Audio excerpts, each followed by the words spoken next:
చెప్పదలుచుకున్నాను. ఎన్నికలప్పుడే రాజకీయాలు, మిగతా సమయంలో పరిపాలన, రాష్ట్రం అభివృద్ధి అన్న ఆలోచన ఉన్నవాడు. ఇవాళ అభివృద్ధి వైపు, సుపరిపాలన వైపు రాష్ట్రాన్ని నడిపించాలన్న ఆలోచనతో అందరినీ సమన్వయం చేసుకొని ఇవాళ ముందుకెళ్తుంటే ప్రతిరోజు ఓర్వలేక నేను కూడా మీలాంటి సామాన్యమైన రైతు కుటుంబం నుంచి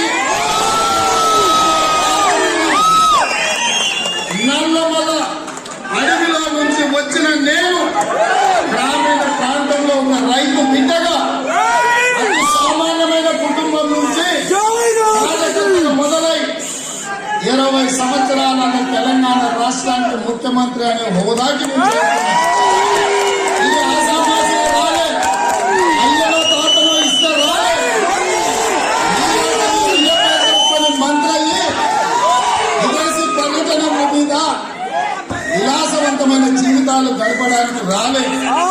ఇవాళ రాష్ట్ర అభివృద్ధిని ఇవాళ మనసులో పెట్టుకొని రాష్ట్రాన్ని ఇవాళ పక్క రాష్ట్రం కర్ణాటకలో, ఆంధ్రప్రదేశ్, తమిళనాడు, ఒడిశాతోనో పోటీ పడాలన్న ఆలోచన కాదు. కానీ ఈ ప్రపంచంతోనే పోటీ పడాలని ఆంధ్రప్రదేశ్, కర్ణాటక, తమిళనాడు అభివృద్ధి చెందితే సంతోషించేవాడిగా మొదటి వాడిగా నేను ఉంటాను.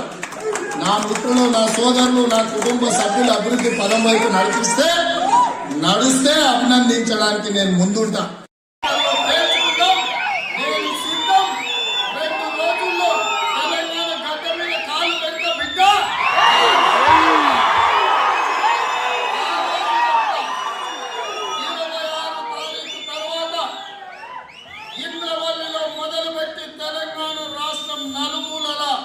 సుడిగాలి పర్యటన చేస్తా.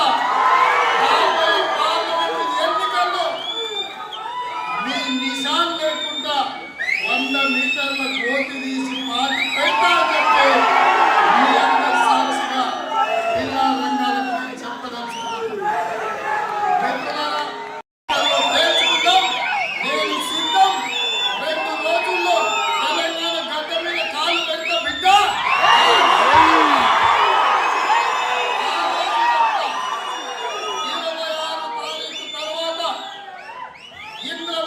మొదలుపెట్టి తెలంగాణ రాష్ట్రం నలుమూలల సుడిగాలి పర్యటన చేస్తా. పార్లమెంట్ ఎన్నికల్లో మీ నిశాన్ లేకుండా 100 మీటర్ల గోతి తీసి పార్టీ పెడతా అని చెప్పి